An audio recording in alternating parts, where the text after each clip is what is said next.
Sports Podcast. I said, welcome to the Dirty Sports Podcast with Andy Ruther and Joe Prano. Welcome to the Dirty Sports Podcast. Welcome to the Dirty Sports Podcast. I'm your host, Andy Ruther, coming to you live from Cincinnati, Ohio, with my co-host from Los Angeles, California, not Joe Prano. Justin Wood, welcome back, man. Hey, thanks, buddy. Glad to be here. Now, are you going as Justin today, or have we dropped the Randy Ruther alter ego? Randy lives forever. Randy will be back. Randy will probably make an appearance today, I'm sure. Okay, good. Well, Prano is I'll just give you guys a heads up. Prano is on sabbatical because he can't handle the success of the Philadelphia Eagles. He's gone into hiding. He's gone into hiding. He can't handle that the New York Giants are a complete and utter dumpster fire and the Eagles are playing in their second Super Bowl in 3 years. At least Jones got paid. That's all I can think is Jones got paid. What do you think? Do you think, where do you think Prano's actual mental state is right now with the Giants, with the Eagles' success? Do you think, let's just do it because he's not here, so it'll be fun. Is he just projecting the Eagles' success? Like, is he projecting the Giants' failures, and that's why he's so mad at the Eagles' success? Or he's always hated the Eagles, but what's going on deep down? Let's put on our shrink hats for Mr. No Chill. Dare I say, is there a Prano curse? Ooh! Is a Prano curse happening right now? Talk to me.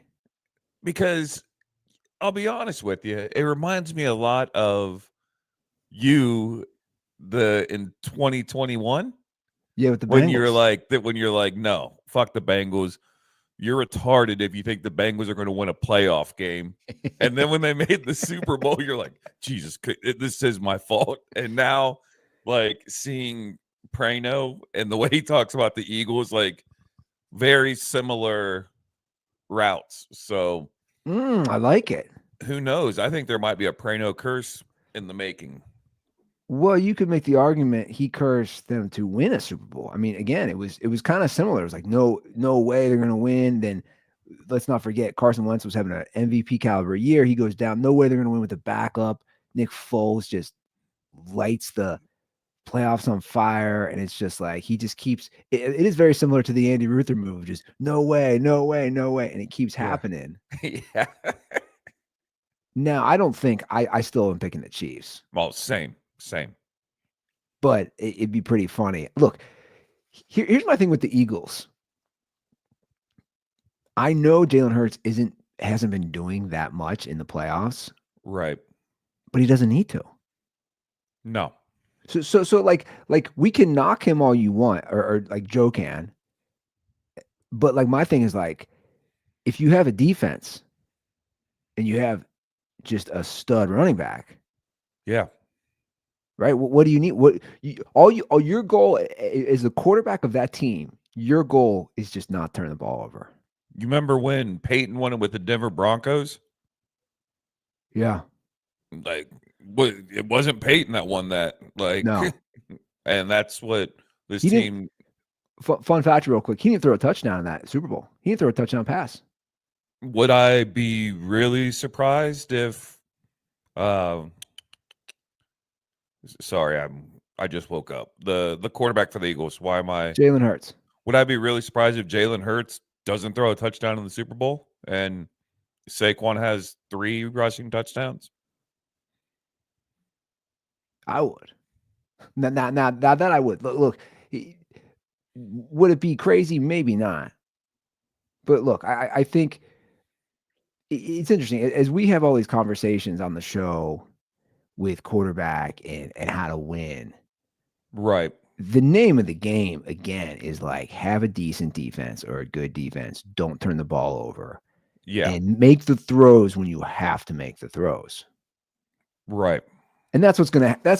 I think that's what's gonna have to happen with Jalen Hurts. Now let's not forget the last time they played. The difference, literally the difference in that game is the scoop and score on his fumble. For sure. Yeah. So that's the difference.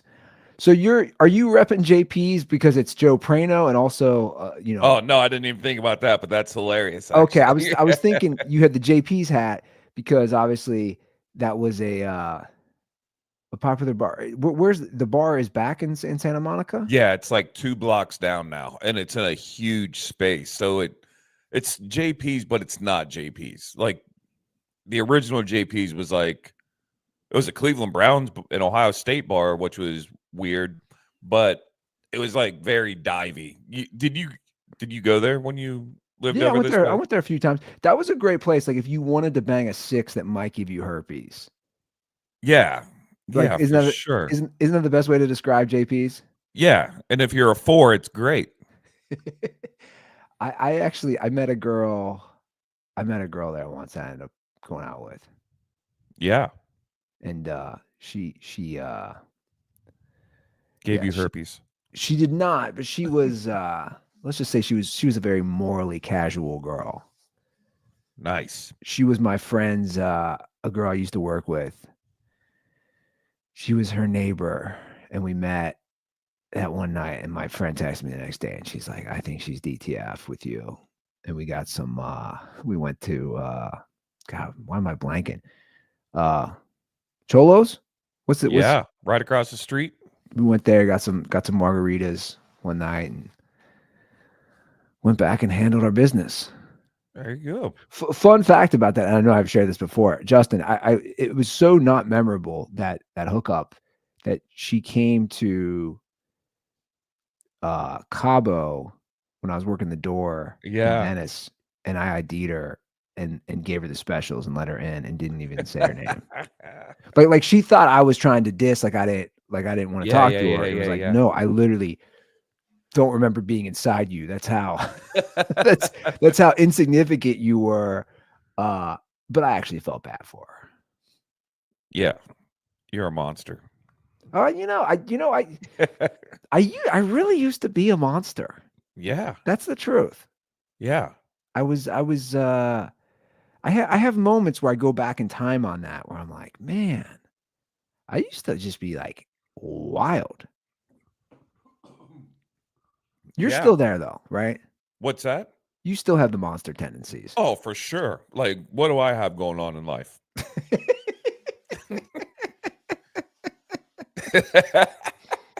Do you have like I was talking about this to do a plug on the Andy Ruther show. I was having moments lately where I forgot I was remembering parts of my life that were just such a drunken haze, and I was like almost bothered. I was like, man, I was in the island of Mallorca, Spain for 3 days and literally basically don't remember any of it because I was so hammered for 3 days. This beautiful Mediterranean island in the middle of the Mediterranean Sea. And I'm like playing with my kid yesterday. I'm just having these weird flashbacks. And I'm like, it'd be cool to go back there and actually enjoy it.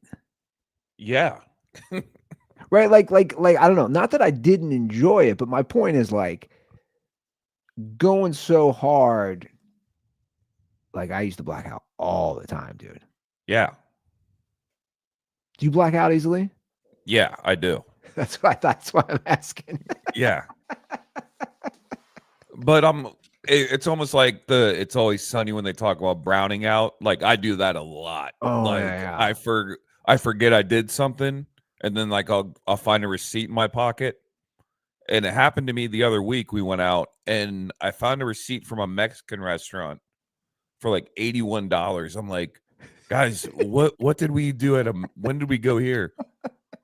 They're like, you said you wanted a quesadilla. So we're all like, okay, we'll go have a margarita while Justin has a quesadilla. And then you ordered a round of quesadillas for everyone at the table. Amazing. I was like, yeah, good job, drunk Justin. So is the origin of Randy Ruther in the Carson Palmer jersey, does that go back to the Bengals playoff game, right? Yeah. Oh, for sure. No, but the reason that started, because we're talking about blacking out, does that go back to my story of me in Hermosa Beach, right? Or no? Have I shared that one? No, you've never shared that one with me. Because that's related to Carson Palmer. I have forgotten. You just knew I had the Palmer jersey. Yeah, you've talked about the Palmer jersey before, so I was like, Oh yeah. Well, speaking of blacking out, I was in speaking of Hermosa wasted, Beach. when, Yeah, I was in Hermosa when the Bengals played the Jets, and I don't know how much you Yeah. remember that playoff game. That was an Yeah. early Saturday playoff game, at least West Coast time. It's we probably played the Jets the week before that too. You remember? Like we Yeah, let them 'cause- win because we were already in, yeah, and yeah. then we played them again on. The next Saturday. Mm-hmm. So I went in my Carson Palmer jersey, of course, and I thought that was a slam dunk playoff win. Same.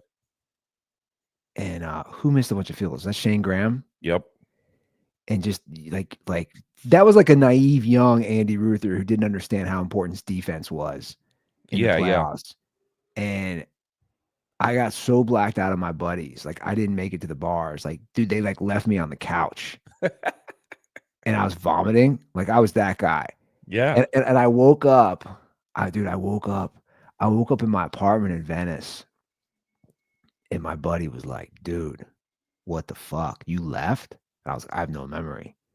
He's like, dude, you've no memory of driving home from Hermosa to Venice? I was like, no. He's like, your Carson Palmer jersey is sitting on my couch right now. He's like, you gotta get your Carson Palmer jersey. Yeah. And I opened my fridge, dude, and there's all these Jack in the Box cheeseburgers. And I'm like, oh my God, not only do I not remember driving home, I hit up a Jack in the Box. But that's my point. Like I look back on that and I'm like, dude, how insane was I? Yeah. By the way, I'm not justifying doing any of this. And look, this isn't a way of me justifying because I do not advise anybody to do that. But you agree. Yeah. Days were a little different before rideshare.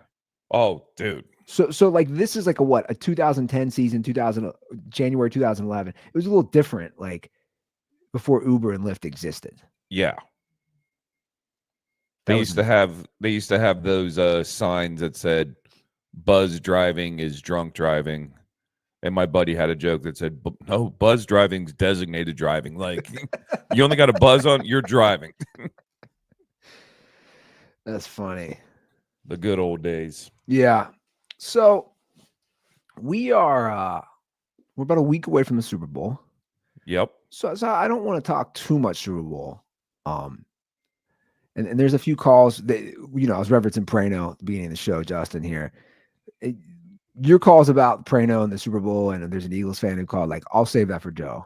I'm not going to play that. But there's been some huge news that has hit in the last day. The Justin Tucker thing is the biggest news. The best. Are you shocked at all by this? I'm more shocked of the old tweets that are coming out, like that this was like a known thing. People were like, oh, you don't know about this? I was like, I don't know how he slid under the radar this long that nothing has come up until now. Like, that's wild to me. I agree.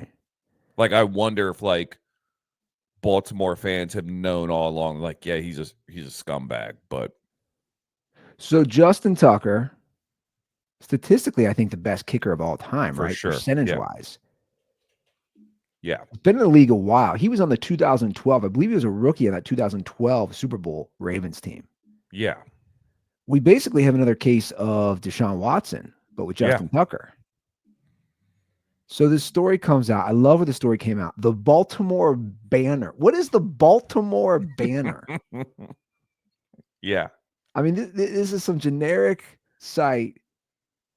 The Baltimore Banner have been doing a deep dive, and I guess they got some information. They dropped it yesterday. He engaged in inappropriate behavior at 4 high-end spas and wellness centers in Baltimore, according to 6 different massage therapists. I mean, it's literally right out of the Deshaun Watson playbook. Yeah. Rubbing, exposing his genitals, brushing 2 of them, exposing his penis, and now he's not into the butt stuff, it seems. Deshaun Watson is more into the butt stuff, but Yeah. I guess he's leaving some cum in some of these places too. Yeah. They said they found ejaculate. Like, I love when they Congrats. use the words that we have found ejaculate on the massage Yeah. tables. So According to this story, several therapists said Tucker's behavior was so egregious that they ended his session early and refused to work again. And at two of the spas, management had banned him. Yeah. So apparently this happened from 2012 to 2016. It's a very long story. And the truth is, like, I read it, but I'm not going to go into each case. But I do think it's interesting that you have this choir boy image, this like openly big Catholic dude who is an opera singer. Yeah. It- Oh, it's- I forgot he's an opera Don't singer. forget that. Yeah, it's like he's a trained opera singer. It's like everything, the good boy image. Yeah. And those are the freaks. Yeah. So this comes out yesterday, and he unequivocally denies it. Of course. Which here's my thing on this, and we did the same thing with Deshaun Watson, right? Okay, like one or two people, it's a he said, she said. Yeah. You got half a dozen, right? Like, Right. I just, where there's smoke, there's fire in something like this. Yeah. His statement, what did he say? The allegations in the Baltimore Banner article about me are unequivocally false. He can't spell unequivocally. I bet he could. Yeah. After I said that, I was like, nah, he probably could. Ray Lewis, no. Justin Yeah. Tucker, yes. Yeah. I didn't unequivocally kill somebody. Yeah. Well, okay. So this comes out.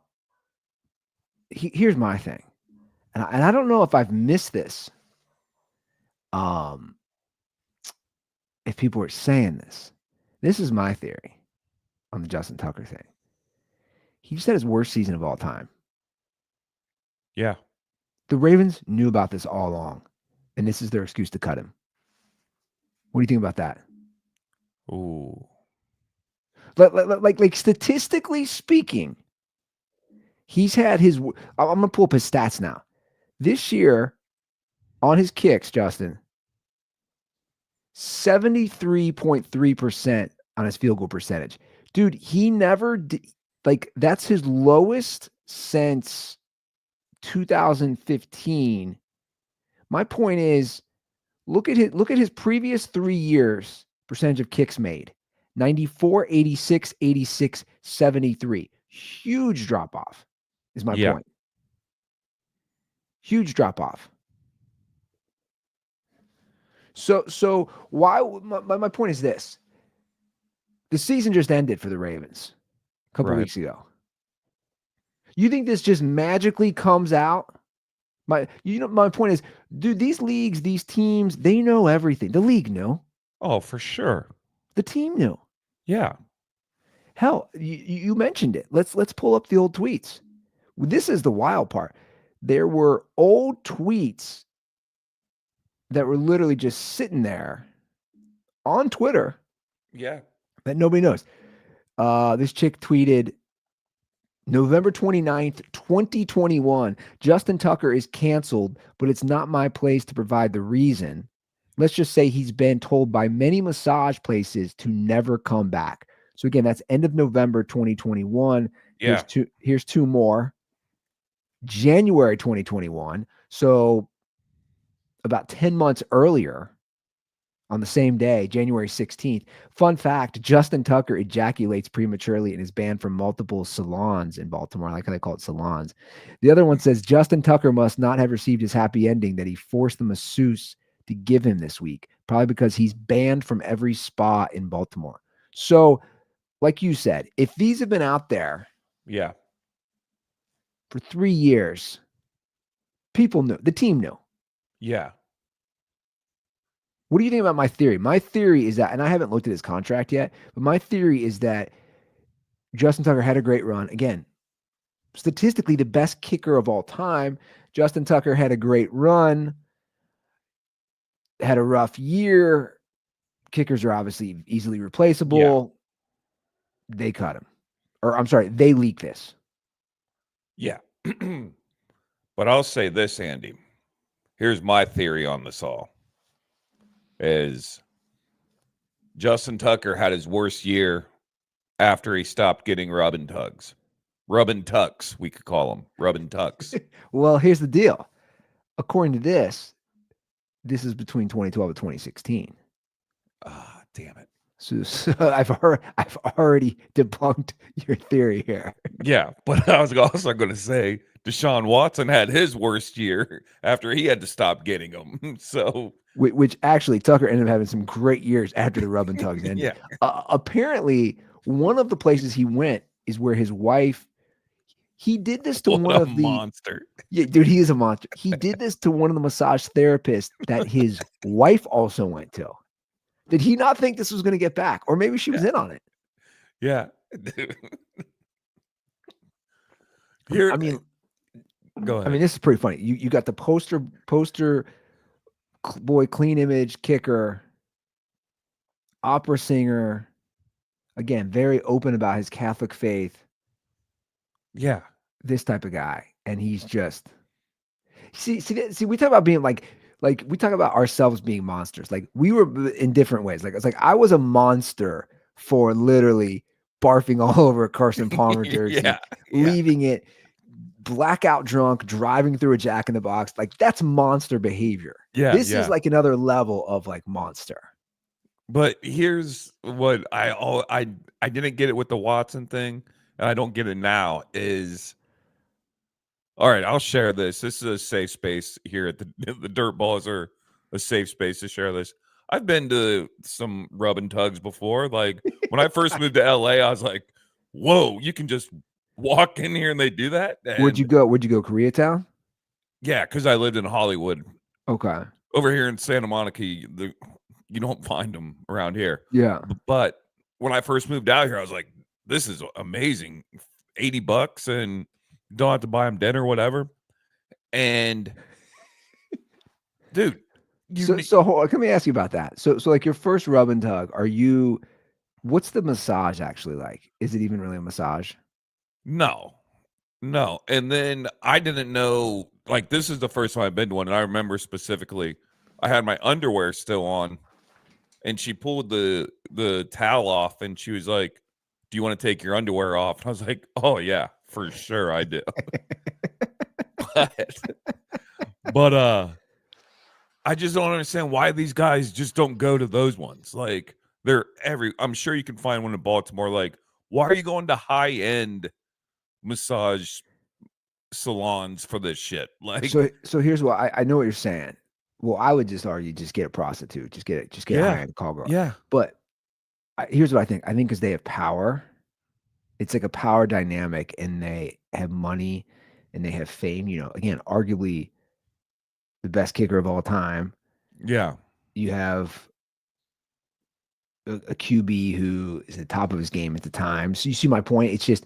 That's why I think they do, because they think they can get away with it. They think, oh, I'm Justin Tucker. I'm the stud kicker who, you know, arguably, I mean, let's look at their franchise the last 12 years. Like, he's right up there as the face of the franchise. I mean, he really is. Like he's been that important to them. And that, you know, we all know in those close games, you're like, that's such an advantage the Ravens have. So I know.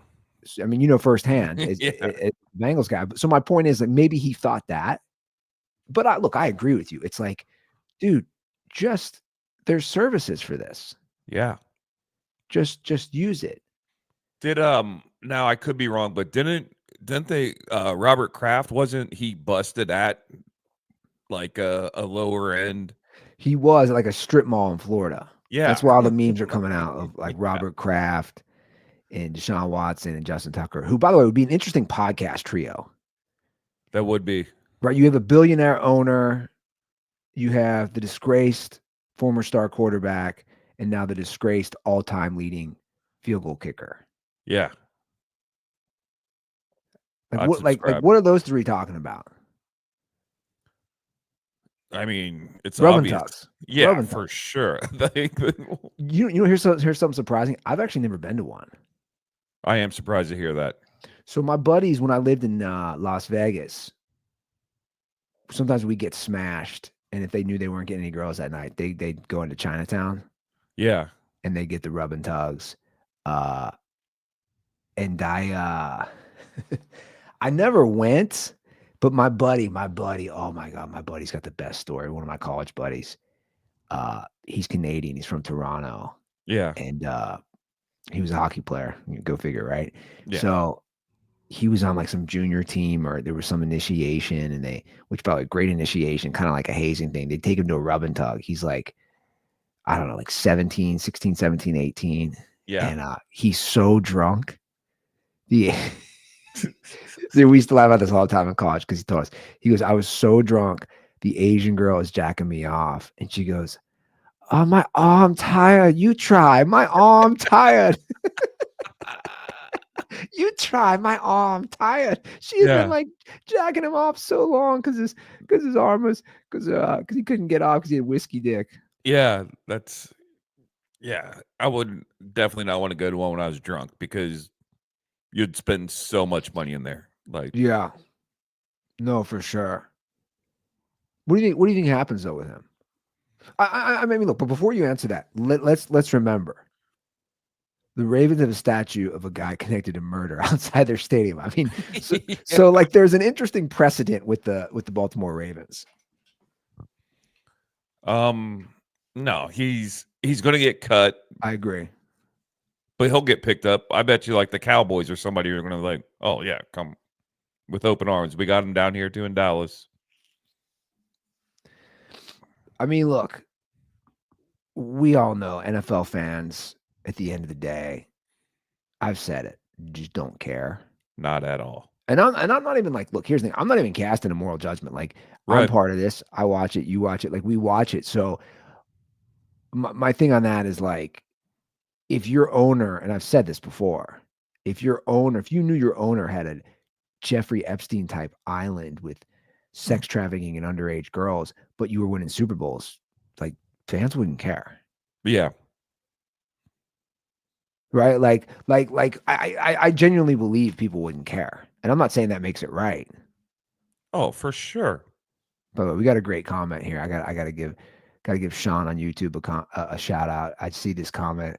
If they had a podcast, Robert Kraft, Justin Tucker, and Deshaun Watson, it'd be called the Three Splooges. Points. I like that. Yeah. Did you see what was happening with Deshaun Watson, by the way, in his contract? Isn't he hurt again or something? Or yeah, he might miss the whole year, but this might be good for the Browns because apparently he posted. Oh, yeah. Again, I don't know if this is true. Joe sent this to me. Prano sent this to me. He posted something, a video, and he wasn't wearing he was supposed to be wearing like some boot. Yeah. And he wasn't wearing it, and he retore the Achilles.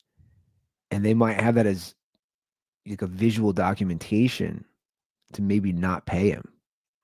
That's crazy. What's going on with the AFC North, by the way? AFC North is wild. You have Justin Tucker, Deshaun Watson. You had Ben Roethlisberger. Yeah. You had Ray Lewis killing people. Joe Mixon. Joe Mixon was a problem. My buddy lives real close to him when all that stuff was going on. Yeah. Mixon was, yeah, but like, who on the Bengals you think would go to rub and tugs? Pac-Man. Well, Pac-Man for sure, but I'm saying current Bengals. Current Bengal.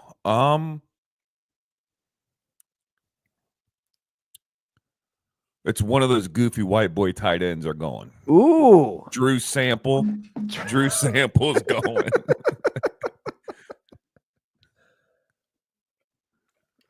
We do work with him at Gold Star, by the way.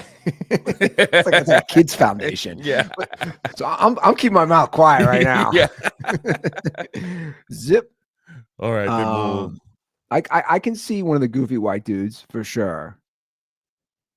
Yeah. I wonder if there's any in Cincinnati. There's got to be downtown. Yeah. Yeah. Should I do some investigative reporting? Yeah. On my way.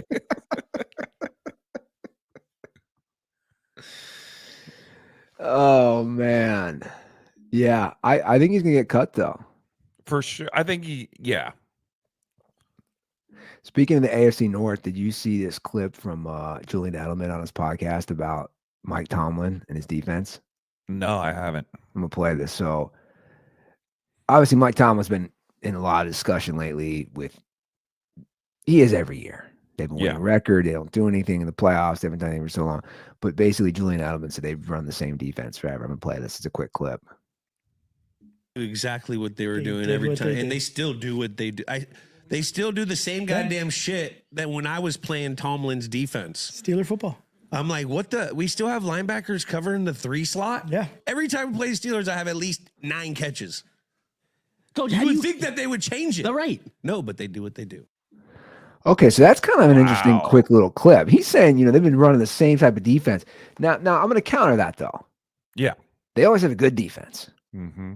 Do you know what I'm saying? So, like, Yeah. it's interesting that Edelman's like, I get 9 catches every time we face the Steelers because I know exactly how they're lining up. Like, what do you think? You know what I'm saying? Like, they usually always have at least a top 10 D. Yeah. So it's like, my point is, I'm not disregarding what Julian Edelman is saying. I hear him, but I'm also going to say their offense has kind of been the problem the last 5 or 6 years more than their defense, right? Yeah, definitely. And even this season, anybody that knows anything about the AFC North or like pays attention to Pittsburgh, we all saw this coming. Like the back part of their schedule was a nightmare. And the front part was smooth sailing. Like they did the opposite of the Bengals. They won all the games that they had to win in the beginning of the season to Yeah. get them into the playoffs. But when they went on that losing streak, I was like, I think me and you even talked about it. We're like, they got a problem coming up, like week 11 out. Like I'm pretty sure they had the hardest schedule in the NFL. Like they didn't play an AFC North team until like week 11. Yeah. No, you're right. I mean, I just looked real quickly, and I'm right. Like the last 3 years, just a quick glance at the last 3 years, they've had top 10 defenses, points per Yeah. game. So it's like, I see Julian Edelman, I see his point. But again, I think it's more of the offense. But that doesn't For mean sure. they couldn't do. Doesn't mean they couldn't do changes. Doesn't mean they couldn't mix things up. I think the Mike Tomlin thing is so interesting because you always have to ask the question, who's going to be better that you bring in? Yeah. But to counter that same point, you always have to say to yourself, sometimes change is good. For sure. And sometimes you have to take a step backwards Yep. for maybe a couple years. It's kind of like the stuff I'm seeing. I don't know if you've seen this. I was just actually reading an interesting article about it. A lot of executives are saying, and this is no surprise, like this isn't a this isn't like a surefire QB draft. No, not at all. So like there's too many question marks about Shador Sanders. Who's the kid from Miami? Was it Cam Ward? Yeah. So it's like there's too many question marks about these guys. And then the argument goes, do you want to be shitty again for a year or two until there's a better crop? And I would say yes. If I'm, you have to look at the big picture, right? Yeah. Like Prano's Giants. Yeah. Do you want to take a guy who's doesn't at least have a high ceiling potential? Yeah. Because you set your franchise back even more. If you draft a Shador Sanders and let's say he's I don't even know, a Gardner Minshew, like I'm just trying to think of like a comp. Yeah. You're actually setting your franchise back even farther. Right. So like that's kind of the argument to bring it back to Tomlin is my point of like I don't know. I like Mike Tomlin as a person. Like I enjoy watching him coach, and I think he's a good coach. Right. But it's also like you haven't achieved what you need to achieve in the last 8 years. True. But I think about this also is if the Steelers were to part ways with him, over under 10 teams that would be calling him that night. Well, I mean, 10's a lot, but I see your point. Yeah. I think the interest level. I mean that's look. My thing is if you have a QB, if you know you have a QB, Yeah. you get a defensive minded coach because you just let that QB work with some guy on offense. But that's my point. That's what Tomlin would be. Yeah. Like let's say you're a team with a young QB that has potential. He's Mike Vrabel is very similar in my opinion to like a Tomlin. Yeah. And that's why I think there's good potential in New England because you do have what they think is a QB. That's kind of my point. Like that type of situation to slide Tomlin in. Yeah. But I think Steelers fans, they're going to be, on both sides of this I think they've been arguing about this forever. Yeah. Because you got Harbaugh who like seems to have more success. Although, you know what, they won their Super Bowl a while ago as well, and they haven't made it back. But it's similar in a way. I don't know. We actually have a call. This is good that you're on the show. I'm going to get to a call here real quick. We're going to continue. We keep talking AFC North. We have a Bengals call. Who knew that we would have what are the odds that Randy Ruther would be on the show and we have a Bengals call? We don't usually get too many Bengals calls. Unless it's me. Unless it's you. All right, so let's get to this Bengals call. Talk to me.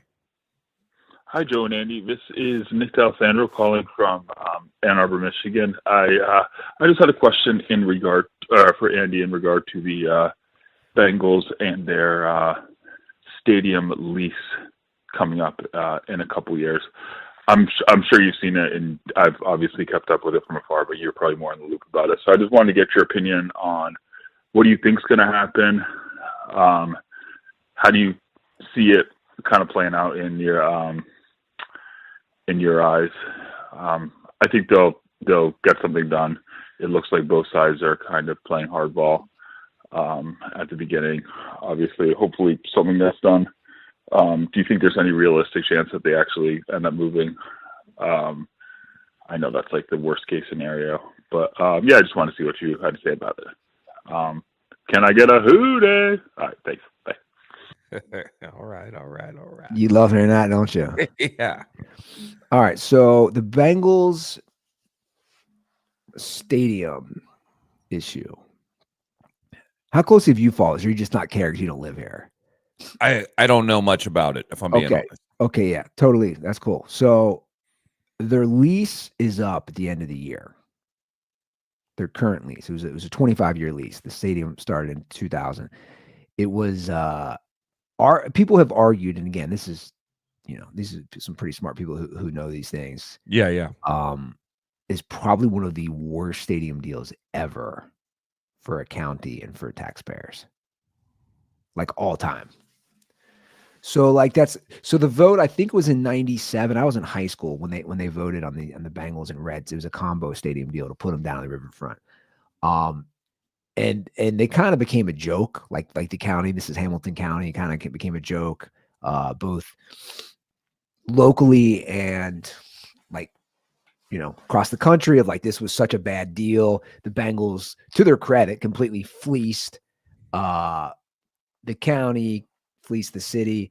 So they're not going to let that happen again. So basically, where it stands is they're going back and forth right now in negotiations, and they're claiming you did this and you did that. And the big kicker is the Bengals have until June, and the county have until June to decide. Here's what's interesting. Part of that lease was the Bengals have an option to do 5 2-year renewals.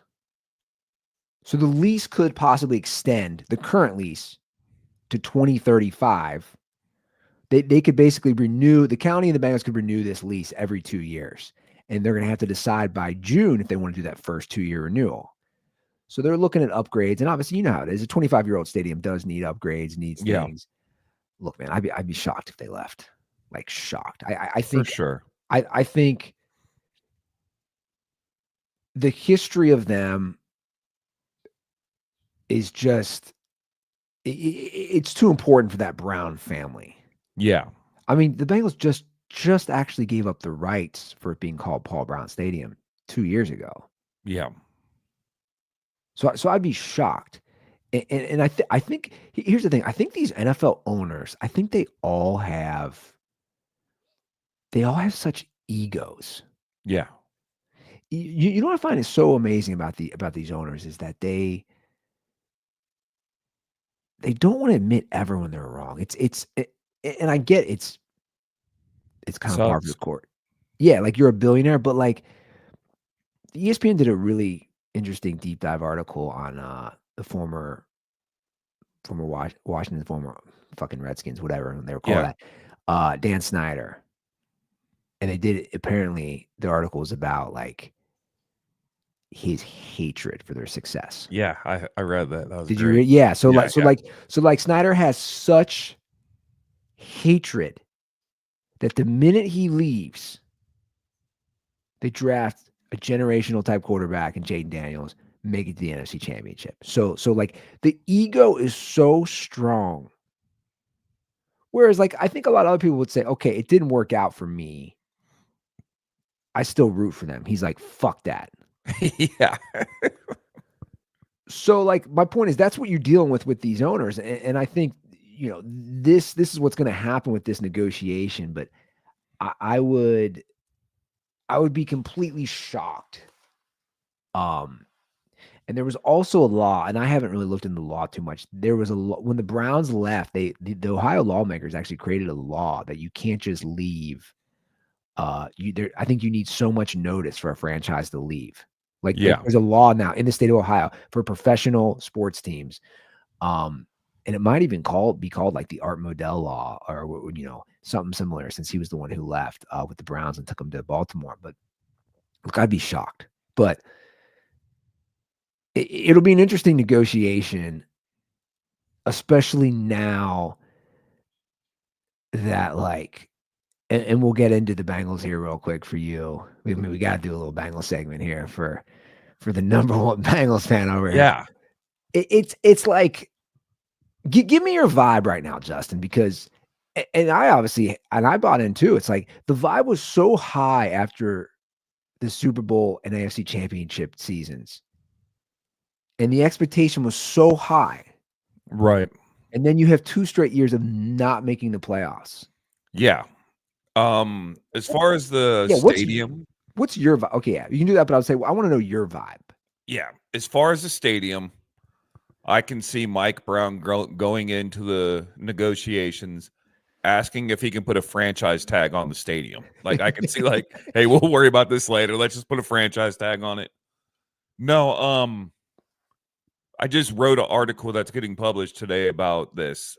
It's with this Bengals team, there's national media coverage now about how bad they're really fucking up right now, especially with Burrow and, you know, Jamar and Hendrickson. Like, you have all this talent, you're not even making the playoffs. Like last year, Bengals fans could say, oh, Burrow was hurt, so this doesn't count. And okay, I agree I can give you that. But there's no excuse this year. Like, absolutely no excuse. Burrow played his best season statistically, and Jamar Chase, a Triple Crown winner, and you're still not, there's no excuse not to be in the playoffs. But now that the media is picking it up, and the only reason the media, like I was telling you, you never heard in the mid 2010s, like, oh man, the Bengals are really wasting Andy Dalton's prime. Like, oh man, Marvin Jones, I can't believe, like, he's got to find a better team. Like, the Bengals have never had this caliber of talent on their team. So now the media is picking it up. So I am interested to see, like, I still am not sold on that Lou wasn't the fucking scapegoat out of Well, all he this. was. I think their defensive coordinator. I think Lou Anarumo was. Well, what you're touching on is, and I think I sent you this tweet that somebody said, like a Bengals fan I saw, and it's, by the way, this isn't just the Bengals. This is all sports teams. This is all politicians. This is all like I say this all the time. I say this all the time, kind of what this person's saying, and I'll kind of go into it more. Somebody tweeted, the hardest thing for the Bengals is this wealth of information to us now that we didn't have 30 years ago. Yeah. The player evaluations, the cap details, agent links, their, in quotes, game is exposed daily to fans, whereas you used to be able to hide it. And I think I said this to you over text. I was like, it's the same with politics. Yeah. Like sports and politics, I always think are very parallel. Definitely. And you can't lie anymore. We all have access to information. And it's a great thing. And you can't, like we're saying, and like this person posted on Twitter, it's like, dude, you can't hide behind the old days when there was just the local paper. Yeah. There's Reddit, there's Twitter, there's Facebook, Instagram. You know, it's like everybody's gonna have an opinion and everybody's gonna discuss things, and there's literally just local like journalists, like guys who are like gonna do all the dives on the Bengals or whatever. And you can't hide. I mean, look at them walking across the street in their cleats. Yeah. Practice. It's like that became just a national story. And that's a problem, man. That's a problem for these type of organizations, whether it's the Bengals or name an organization that's run like this. And it's like, you can't get away with it. Yeah. This isn't even 2010, like you said, even like the Andy Dalton years. This isn't even like the 2010s. You can't get away with it. So it presents a lot of problems for how these teams are run. And obviously I think it's great. Yeah. Because what it does is it holds accountability. Yep. And But their practice field reminds me of like one of those little bounce houses that little kids get in their driveways for their birthday. I was like, dude. Let me ask you this though, man. Let me ask you. Because I was thinking about this with them. Has there ever been, outside of Andrew Luck, in our lifetime, because I know we're only 5 years in, but has a QB's talent, a generational QB, I'm already willing to go on record right now and saying like it's been wasted more than it hasn't been wasted. Like, have you ever seen that? Because I don't think so. Right before you answer, there are very good comparisons with this year's Bengals with the old Saints teams. We talked about it in detail of like the scoring and on offense and then no defense. The difference is that Saints team had already won a Super Bowl. Yeah. You see what I'm saying? So like that's post Drew Brees winning the Super Bowl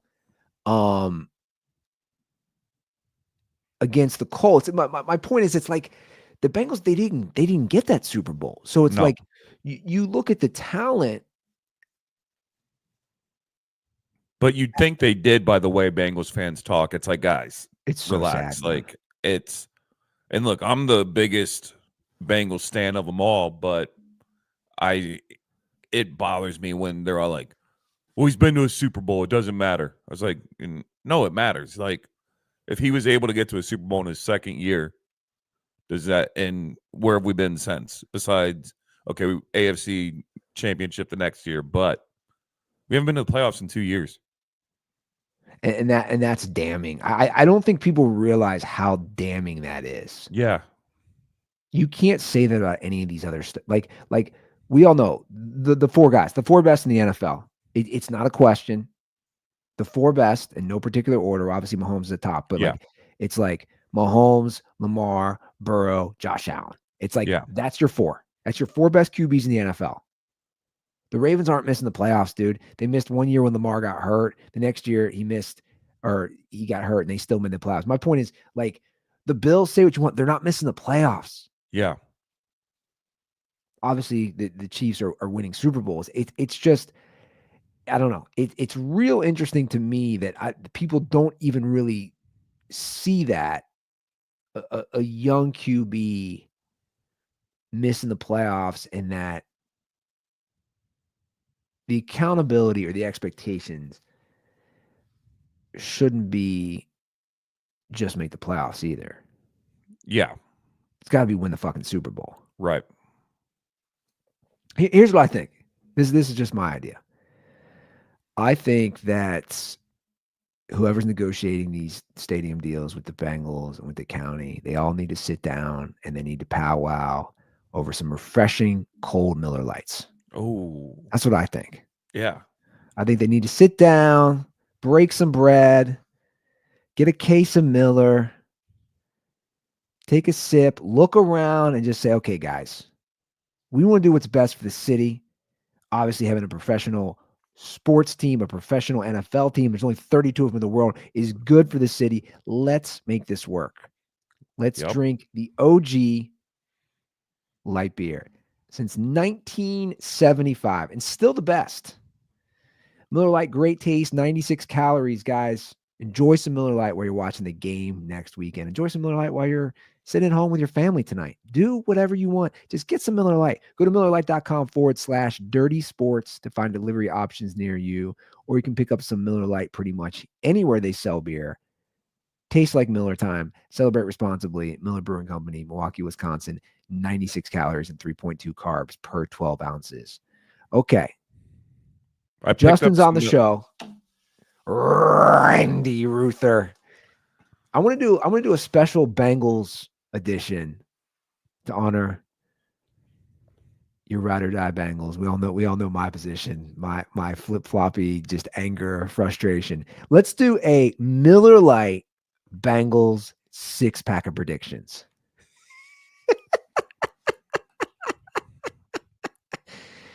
We good? All right. We looking fresh. Justin's got a Miller Lite cowboy hat. We need to put that on Mr. Joe Burr.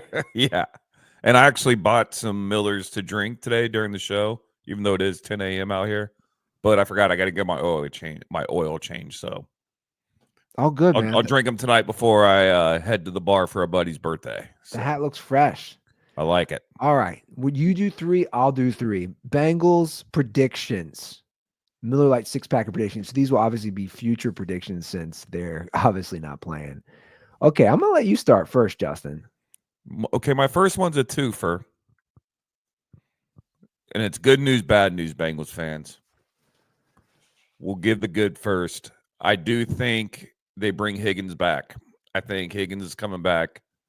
But in that, you're messing up, and Hendrickson's going to walk. Ooh. I think that's very bad news.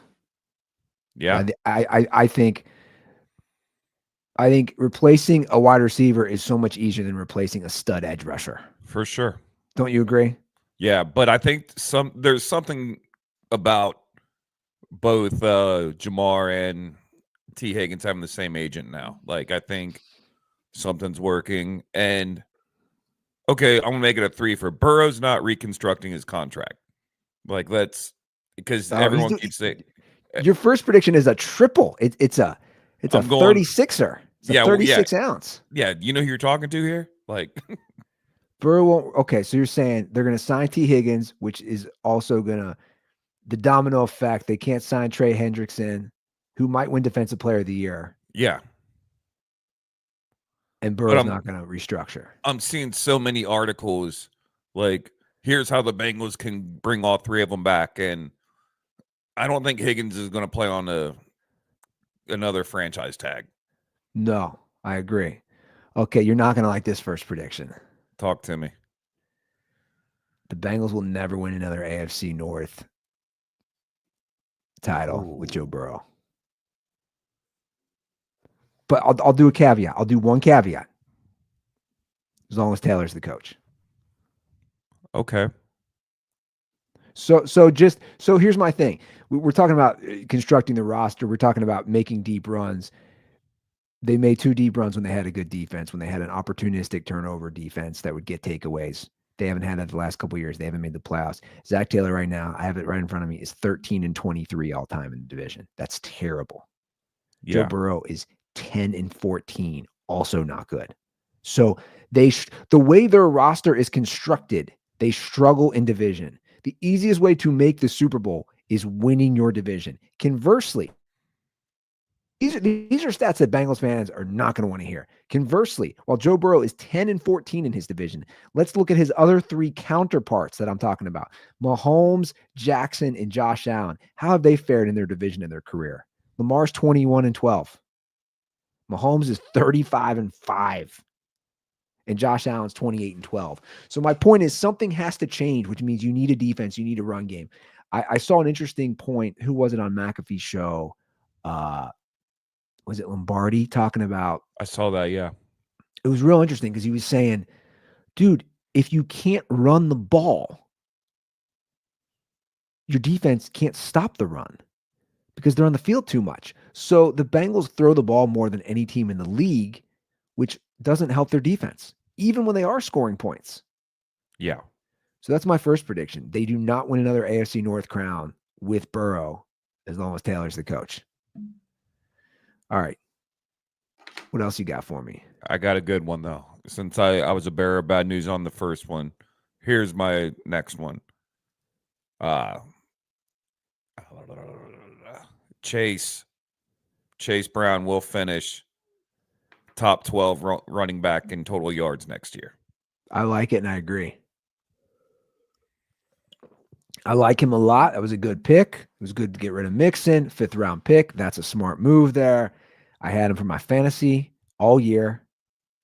Yeah. Right? Nobody was on that. I was like, he's going to be my running back. He's my feature running back in fantasy. He did great. I think he's got great potential. He's got all I needed to see was that one game against Cleveland, not this season, but last season, to show his ability. I like that. I like that a lot. Okay, we're going to keep the trend going. God, am I Bengals fans, or more in particular you, are like, Ruth, they're coming in with all the hate. Oh, I'm used to it now. This isn't a crazy one because he already has more, but Josh Allen will finish with more career playoff wins than Joe Burrow. Josh Allen right now has 7. Josh Allen's 7-6 in the playoffs. Joe Burrow's 5-2. Okay.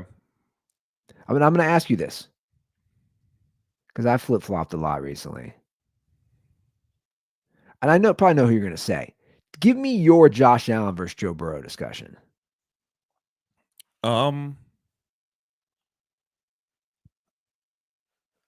It's like it's a tough one. It's a good one. It's a good one, but I'll be honest with you, man. How Joe feels about Philly fans, I'm getting that way with Buffalo fans. Oh, okay. You cannot make any, like, I don't do Twitter, I do Threads. You cannot make any, if you even mention Josh Allen's name, yeah, they came after me because I was like, this hurts my Bengals heart to say this, but I think Lamar Jackson is this season's MVP. When I said that, dude, they like Josh Allen fans were off their rockers coming after me. Like, you're only saying that because he kicked your guys' ass. I was like, he didn't really. Like, both games was pretty good games against the Ravens. But my thing with Josh Allen is in every year it's the same thing with Buffalo fans. This year's different. This year's different. No, it's not. Like, I don't think Josh Allen's clutch gene might be just a tad bit higher than Justin Herbert's. He can't win. He can't win the game. I emphatically disagree with that. So statistically speaking, it's not just stats. He's played great in the playoffs. For sure. And especially against the Chiefs. Like his numbers don't lie. Like the problem is, and I said this last episode, you didn't play great. Like, you had to play perfect. Yeah. So like I literally think, and I brought it up. I think of that first drive. I think of that first drive where they go 3 and out against the Chiefs, and I just go, you cannot waste a drive like that. Yeah. That's how the game started, right? Whereas Burrow, in his 7 playoff games, he's been slightly above mid. He really has. Yeah. Now, to his credit, he hasn't really made terrible turnovers. Now, last Chiefs playoff game in the AFC Championship, he had 2 interceptions. Those were costly. But my point is, like, it's more early Brady career. Yeah. Why they've had success with him, because they had a good defense. They were getting turnovers. He was playing that ball. So that's kind of my thing right now. Like I have Allen ahead of Burrow right now. If I had to rank them, right? Because you're saying he like the clutch gene. I disagree, because here's this. You look at the game they lost where the Chiefs came back, the 13-second game. Dude, his game that night was, again, nothing against Joe Burrow. Joe Burrow's never sniffed a playoff game like that as far as his ability. Yeah.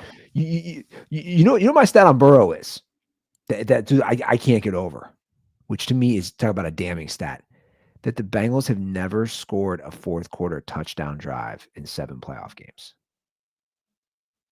That's insane. Crazy.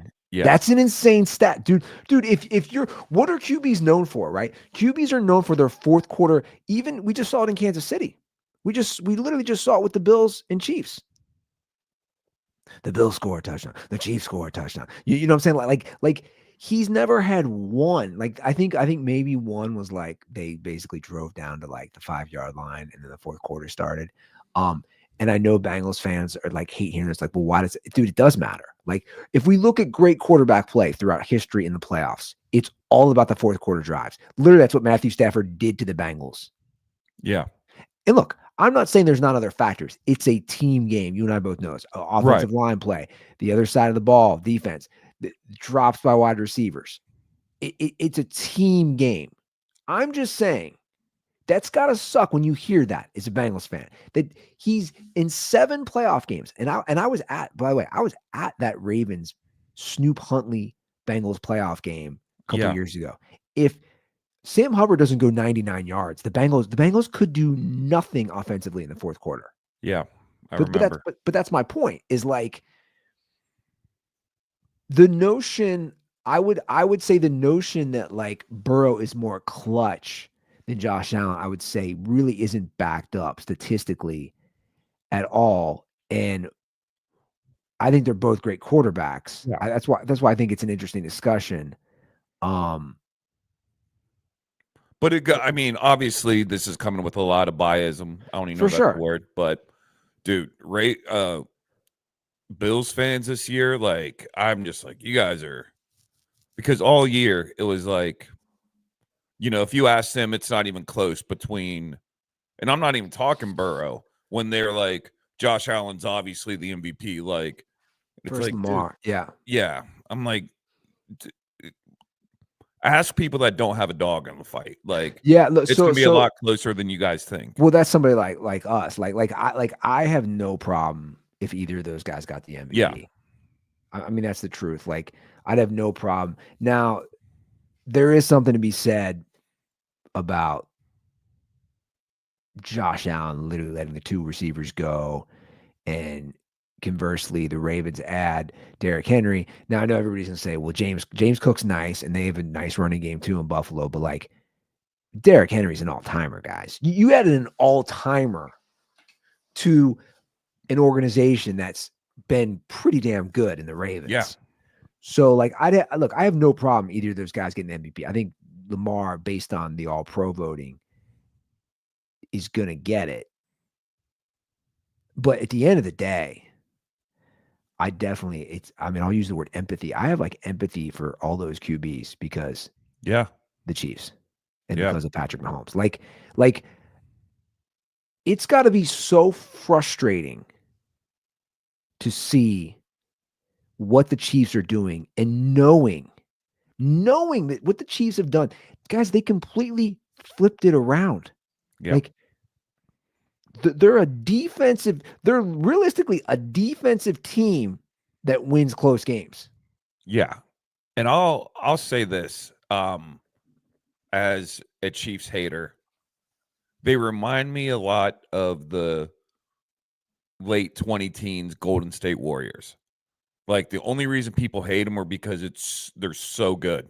And this has been the first year that I've just sat back and I'm just like, I'm done hating on these guys. Like these guys, we're watching history. Like I want them to three-peat. I think it'd be great for the NFL. I think it'd be great for Patrick Mahomes. Like, dude, I feel for Mahomes. Like all the shit that dude battles off the field, like his brother, his wife's calmed down, but like everything with his dad, like, and he's still like, we talked about this, like, they find ways to win. It's not they get lucky. They find ways to win. There's a difference. 100%. It's not a coincidence when you win all those close games. And again, with that being said, with those QBs, yeah, it's literally like all of them. I picture those three guys. Yep. Burrow, Lamar, and Josh Allen. It's like they're climbing up the hill, and right before they get to the top, somebody just pushes them right down again. Yeah. And that someone is Patrick Mahomes. Yep. Or his brother like twerks and his ass knocks him down or something. You know, it's like we said, you didn't really like the Patriots were great for a minute. Then they didn't make another Super Bowl for a while. It's like this just, I don't know. It's just not going anywhere. Like it's insane. Like even if Travis Kelce retires, it's not like it's not like they can't plug. I know he's in Hall of Fame tight end. Are we still doing this 6-pack? We got way off track. Let's go we're back. fine now. Let's go. Do you have one more? Are we good? We're good. I gave quite a bit for that first one. I have one more prediction. Go for it. I don't think Joe Burrow will be in the NFL by the time he's 35. Oh. Again, I'm just taking a dump all over the Bengals organization. I just don't think. I like it. But I also say this. I think I have our bet for the next season already. Mine and your bet. I was just thinking about this right now after your bet. Tattoos, they've been done. They've been done on this show. So I want to bet you, loser for 2 months has to wear a hoop earring. Bengals win the AFC North next year. I don't know if I'm ready to do that bet. Think about it. I'm talking shit, but like you got time. Like we're not even to the Super Bowl yet. I'd be the coolest kid picking my kid up from daycare. Like, what's up with Andy? Yeah. 2 men in our 40s wearing a hoop earring. You know, I had a hoop earring, by the way. Oh, we all did. The left ear. That was we all did. We all had a hoop earring. It's so funny. I had both in high school. So I got my left ear pierced when I was 17, junior, and then I'm getting the right one pierced my freshman year in college. Yeah. I had the hoops, but I was more of a cubic zirconium. Yeah, you were Claire's. You knew it. Yeah, we all were. Claire's at the mall. Yeah. Dude, You can get bundle deals there. Oh man, I was like, what did I do freshman year of college? I got a $sign earring. It was more of like a joke, but I wear it. I had a $sign earring and it pissed up my brother. Got so mad. He somehow, I don't know if he got it out of my ear when I was passed out and he never gave it back. That's hilarious. Yeah. He was like so like annoyed that I would wear that. Yeah, I had a $sign earring. You know my holes are still open. So are mine. That's insane. And How? I got one, the cartilage. You remember when that was a cool thing to have? Like you got the cartilage pierced? Oh yeah. At Claire's. At Claire's. Yeah. I remember my buddy did it. My buddy in college, freshman year, he goes, "I'm gonna get my ears pierced," and he came back and he just got the top cartilage. And one of my other buddies goes, "Is that a BB stuck in your ear? Yeah, yeah. Why'd you?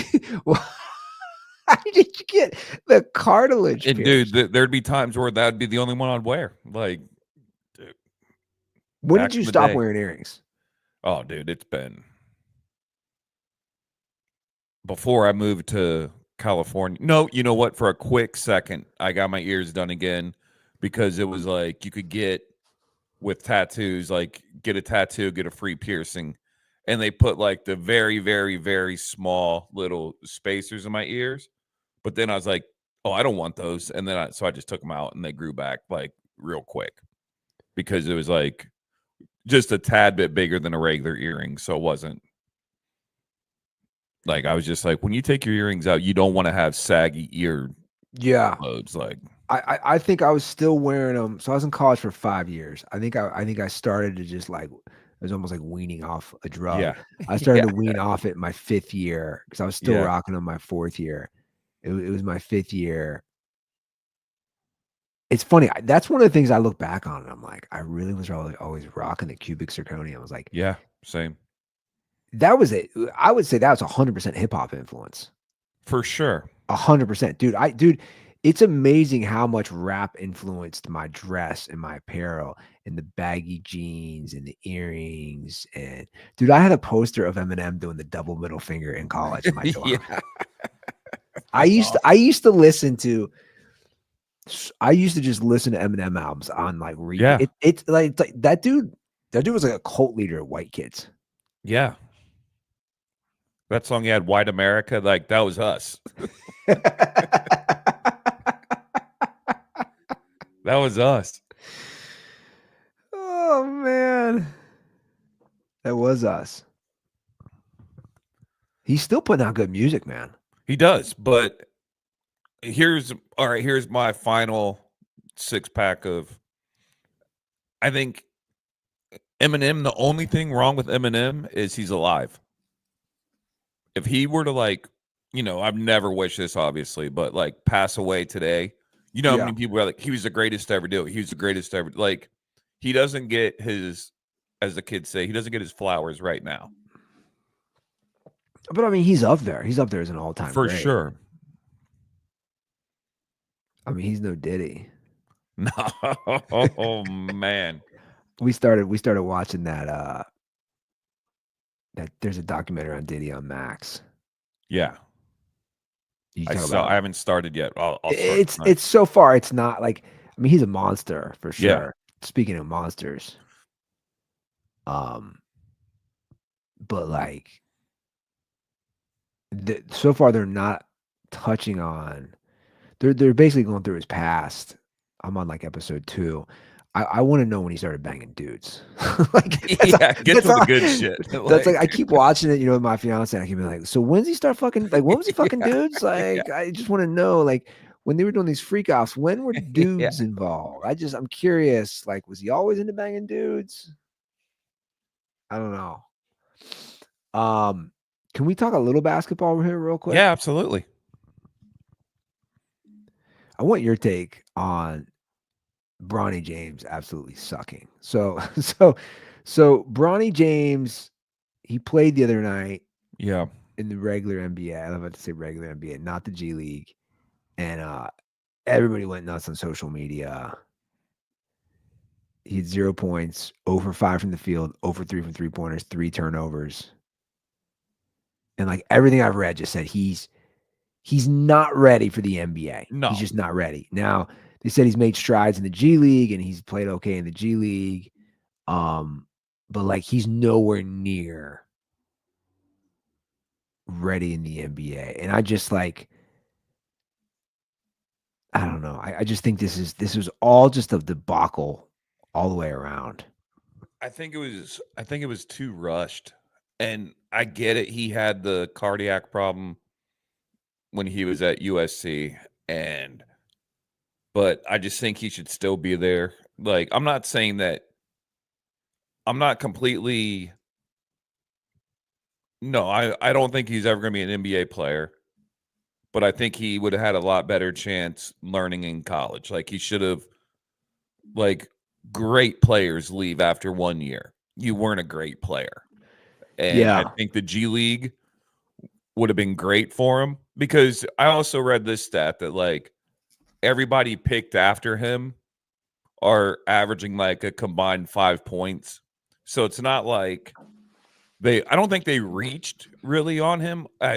Obviously his dad had a lot to do with this, but he would still be learning so much if he were still playing college ball. And now I think I sent it to you last night. It's the next one. It's Bryce. Like Bryce is the one with all the size, can shoot outside, has inside game, but you wasted the wrong favor on the wrong kid.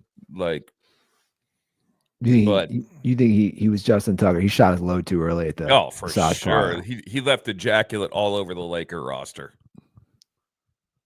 His own ejaculate, actually, because it's his kid. So I think that here's what I think.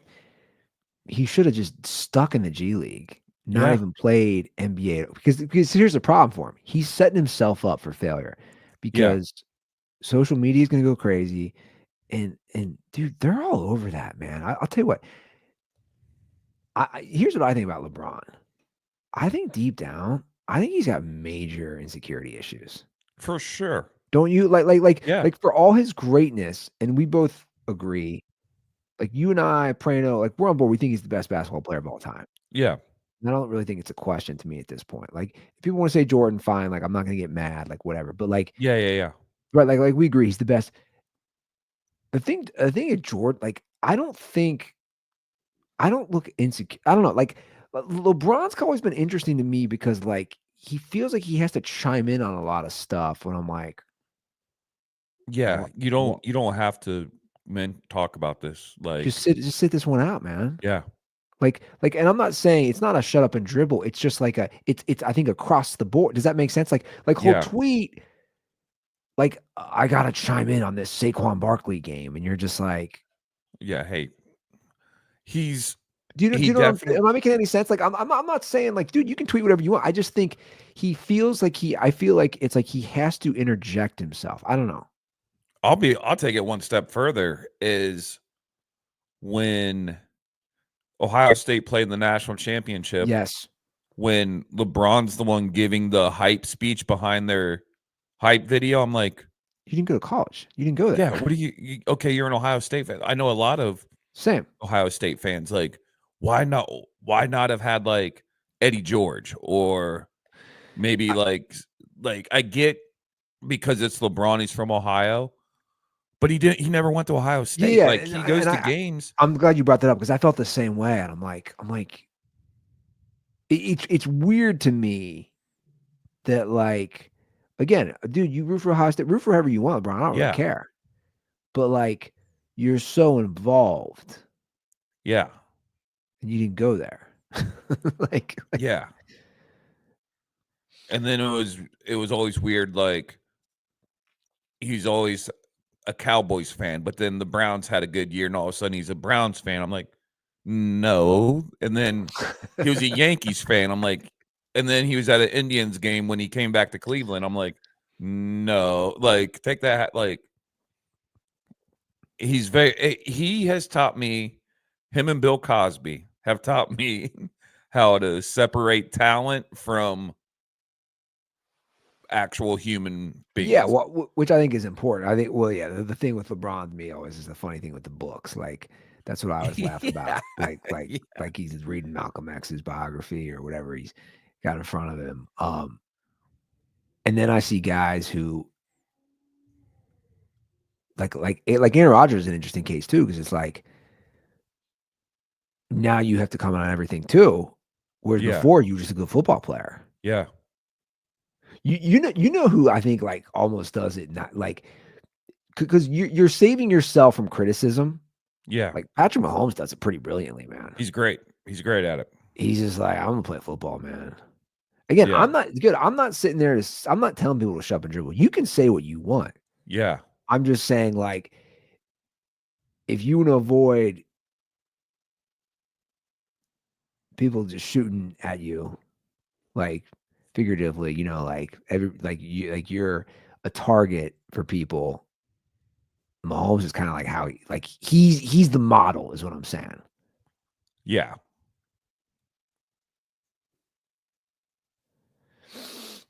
And you got to give them credit because, his wife came out as like a Trump supporter, like put her almost like she put her Oh, support- Mahomes' wife. Yeah. And then, Yeah. Obviously you have it with Swift, but he didn't even like talk about it like during like they tried to. Well, he straight up get was it out like, of him. people can vote for who they want. Yeah. So, yeah, I think he's great at it. Wouldn't have been great if Mahomes was like, I'm actually a huge Green Party guy. Like he just came at some like weird, like, I'm a Yeah. He's like, I was Ralph Nader. he's like, I was actually hoping Rodgers would run. I was ready to support him. Yeah. Well, I'll be curious how LeBron stuff plays out. Because he just, again, it's just like you said, if you were a stud for 1 year, did you average what do you average at USC? Like 4 or 5 points a game? Yeah. And then one thing I didn't like was there's a lot of shit he says that I don't like, but when Stephen A. Smith was like, LeBron, as a father, you need to get him off the team. And I was like, how about just as a teammate? Like, no need to bring the father into this. Just say like, you're saying everything that everyone else says. Like it's sure. It's it's the elephant in the room. Like he needs to be in the G League. Yeah. Well, I got some advice for Bronny as well. Get on some Magic Mind, Bronny. Yeah. Get your mind right, Bronny. LeBron, you too. Like you're a smart guy. You have an insane photographic memory. He probably takes Magic Mind For sure. for the productivity shot in the morning. That's why he has that. So here's the deal, Bronny. It sounds like you need some sleep so you can hit the 3 better. Get on the Magic Mind right here. I got it right here. The sleep performance shot. Prano loves this stuff. Like I love it. Prano really loves it. I want to try that. Oh, it's great. Sleep performance shot. It makes you fall asleep faster, improve sleep quality, and you wake up refreshed. That is 100% the truth. And in the morning, what you do is you take the productivity shot. It's like a 1-2 combo. It's like LeBron crossing you over, and then he's pulling up for the jumper and draining it. That's basically what the productivity shot and then the sleep performance shot. The good news is you guys can get 45% off the Magic Mind bundle with our link. Let me pull this up on the screen. MagicMind.com/DSP Jan. Stands for January. There it is. MagicMind.com/DSP Jan. You can get 45% off. Get this bundle. It'll do wonders for you. Trust me. I'm gonna order mine once we get off here. Let's talk about this Terry Rozier thing real quick. So Terry Rozier, this is wild. It's under investigation. We have another gambling thing. Now, the last one was kind of not a big a deal because you had a fringe player like Jonte Porter. But this time, you got $100 million player who's been in the league, who's been very good in the league. Federal prosecutors are investigating whether veteran NBA player Terry Rozier manipulated his performance as part of an illegal sports betting scheme. The Wall Street Journal broke this yesterday. This is what's wild. Apparently, there is a sprawling ring, listen to this, Justin, of gamblers and poker players who allegedly rigged games across the sports landscape, according to this. So it's not just the NBA. Yeah. Authorities believe some of the people who arranged for Porter to fix his performance in 2 games last season had inside information that prompted them to bet large sums of money against Rozier a year earlier, in 2023. So in March of 2023, the NBA was alerted to unusual betting activity related to a Terry Rozier, basically a prop bet, when he was playing the Pelicans. The league says they conducted an investigation and did not find any violation of the rules, but it looks like the attorney's office said, yeah, there's something going on here. So apparently on this game in March 23rd of 2023, Rozier entered the game and only played like 9 minutes. Yeah. Said his ankle was hurting. Now that night, or I'm sorry, that year, he was averaging 21 points a game and averaging 35 minutes a game. Oh, here's what's interesting. Jordan was still the owner of the Hornets at the time. I forgot about that. Oh, he's in on it. He left with a foot injury and didn't return. He will miss the remaining 8 games. A conspiracy on top of a conspiracy. Gambling addict Michael Jordan, was he involved? So do they say what the prop was? Was it like under on points or? Yeah, it was basically. He was involved. There was, and then they're like, sit the rest of the season out so it like doesn't look too obvious. And yeah, there's a lot of smoke here, man. There's a lot of smoke here. And old again, just like the Justin Tucker thing. Here's an old tweet, bro. Here's an old tweet from that night. Somebody tweeted, somebody with like a gambling account, fantasy sports, tweeted that night. Is there any reason why there are 0 Terry Rozier props? So they pulled it. The gambling activity was so crazy, they pulled it that night. Wow. Are there any props tonight and why he is out? Did I miss something? Yeah, you missed your chance, buddy. And then they quote tweeted, and Rozier plays just 9 minutes and is out the rest of the game. Conspiracy theorists are going to run with this one. Here we are almost 2 years later. I mean, we've talked about it. Like guys, this is a problem. Like when you have a fringe guy like Porter doing it, it's one thing. When you have a guy who's literally on $100 million contract, which by the way, what are you doing, bro? If you legit did this, what are you like? What are they paying? What are you? You got $100 million guaranteed. What are you doing? Just helping other people out. Robin Hood.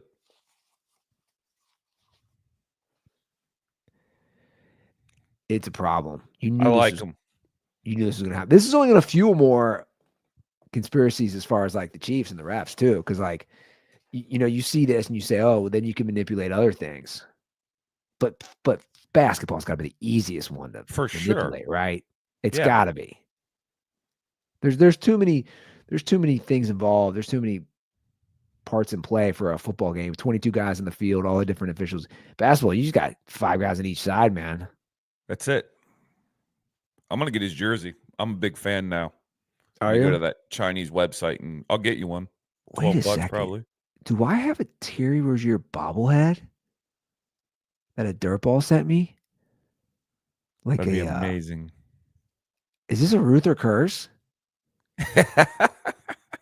I think I have. Hold on. I think I have like a Star Wars theme. Hold on. Let me grab this. Yeah.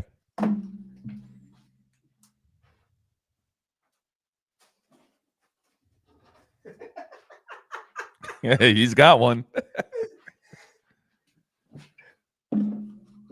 Oh my God. Dude. I have a dirtball sent me a Terry Wan Kenobi Star Wars themed bobblehead. That's unbelievable. Which I'm a huge Star Wars guy too. Yeah. A Terry Wan Kenobi bobblehead. This is great. This thing might have some value if he gets kicked out of the league. Oh yeah. Send my daughter to college on this thing.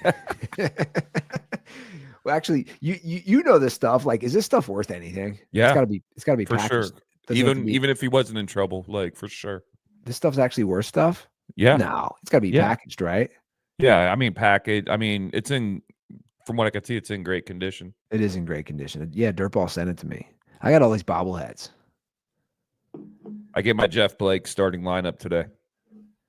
Oh, you got a Jeff Blake starting lineup. Yeah. The original Moonball. Russ stole it from Jeff Blake. Yeah. Dude, some of the names on the Bengals starting lineups are hilarious. Because they didn't have anybody back in the day. So I got a Peter Warwick over there. Like I got the Corey Dillon, the Dan Wilkinson. Big Daddy.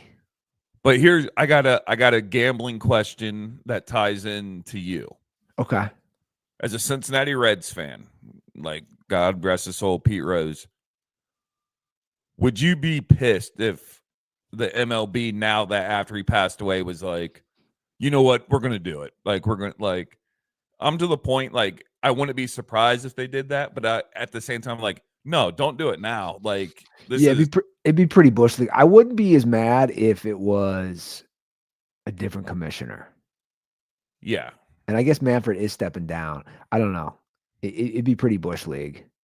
Yeah, my thing is, like, don't do it now. Like, you guys have went this, Bro. yeah, Like my between, again, I always say it's between the Bengals and the Reds and the ownership. I'm just like yeah, that buffoon on the Reds who said, "Where y'all gonna go?" was talking like he's still in front of the camera talking with local reporters, and I'm just like, what? Like, why? yeah, I can't stand you. Like, dude, I haven't been to a game in 3 years. And I'm not saying I'm boycotting the Reds forever, because I'm not, because now they got a young little girl. She would love it.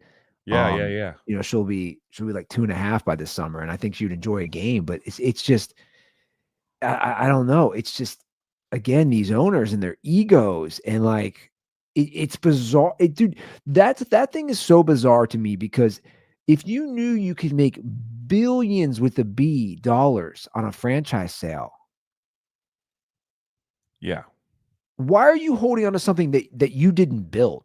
Do you see my point? Like, Yeah, yeah. that'd be an interesting thing for like the Bengals. It's once Mike Brown dies and he's 90, and then his daughter and then his granddaughters, it's like all you guys did was inherit something.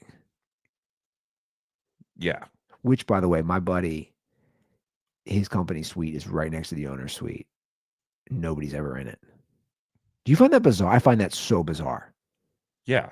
So he said the games, it's just Elizabeth Blackburn, Mike Brown's daughter, Yeah. her husband, Troy Blackburn, and then one of their other daughters. A full empty owner suite. That's bizarre to me. You're not bringing in friends. You're not filling the owner suite. That's so bizarre to me. It's nuts. Why not fill it out? Do you know what I'm saying? Like, I've never heard of that. Why would you, like, I don't expect Mike Brown. He's 90. I don't expect him to be at games. He's an old guy. My point is, why not let, your daughter's like in her late 20s, early 30s, have her bring like friends. Yeah. You guys don't have friends? The Blackburns? It's bizarre. Justin, it's been fun. Dude, it's been great. Joe, rest up, buddy. Eagles fans need you back. Yeah, we do, Joe. I got some calls for you. Give us a ring, Eagles fans. 310-359-8365. You know, I'll be fully honest with you right now. Talk to me. I'm rooting for the Chiefs, but for the show's sake, I almost want the Eagles to win. Yeah, I can see that. I can see that. And then the 76ers win it all. Like, it would just be Yeah, and the Phillies. double whammy. What's your where are you at with the Bengals, man? Like, what would be your? Are you still Super Bowl or bust next year? It has to be. It's got to be, right? Yeah, it has to be. And I hate that because, dude, like I said, I called this after the Simpsons Bowl. I was like, Bengals are going to win out. We're going to pick 17-20 and miss the playoffs. And fans are going to be excited about the next season and say, next year's our year. Like, we're sounding like Buffalo now. Like, there's no excuse. I mean, we'll see. Well, like I keep saying, man, it's just the Chiefs. Like, next year's no one's year. Yeah. Unless Patrick Mahomes says, I'm gonna call it. I'm good. Like, let's say they win. He's like, I'm good. I've won 3 in a row. Could you imagine if he would just like, you know what? Can you imagine the jerk fest that Lamar Jackson? Can you imagine the triple wank fest that Lamar Jackson, Joe Burrow, and Josh Allen would do to each other if Patrick Mahomes said, I'm retiring? Yeah. Here'd be a question for them. Would you guys jerk each other off if in return Patrick Mahomes would retire? Yeah. Like, would you guys 3-way jerk each other off? A 3-way circle jerk? Would you go on Tucker's new podcast? What was it? The 3 Splooges. Oh yeah, 3 splooges. That's a question that'd be their first question. Not would you, like how fast would you? What about the nut? Yeah. Where can people follow you? You're on my man's on Threads. He's keeping it real on I Threads. do Threads, but check out thenoise.com and Bleacher Report. I'm There on you there go. once a week with an article, and I think my article gets published today on Bleacher Report. So that's been fun. I mean, Nice. I took the podcast down this year because I was just like, I was so busy like doing the Bengals beat stuff that I'll do it next year again and like add it with my Bleacher Report. But like I'm spending this like trying to do Bengals articles in the off season is tough. Oh, I Like bet. there's only so much you can talk about. So this week's article was about that seat should be super hot in under Zach Taylor. But We need to do a we'll full see. article on no touchdown, fourth quarter drives in the playoffs for Mr. You know what? Burr. I'm pitching that. I'm pitching that today. I quoted you on a couple of them. I appreciate you. Bengals fans, they don't want to hear it from me. And again, I think I'm real. Like I said, I got Burrow right up there. I think Burrow's great. I also think it's just, again, it's such a team game. It's crazy though what they've hit on the Chiefs, man. I saw a post of what they drafted from that Tyreek Hill trade, their 2022 draft class. Yeah. And it's just like they just hit. Yeah. They just hit, man. It's pretty amazing. All right, guys, we're gonna get out here on that note. Justin, thanks for doing it, man. Thanks for having me, buddy. Prano, get better. I know, again, get the mental healing with all the Eagles fans, because tell you what, Prano, you're walking into a bloodbath next week with the Eagles in the Super Bowl. All right, guys, have a great weekend. We'll see you on Monday. And as always, stay dirty.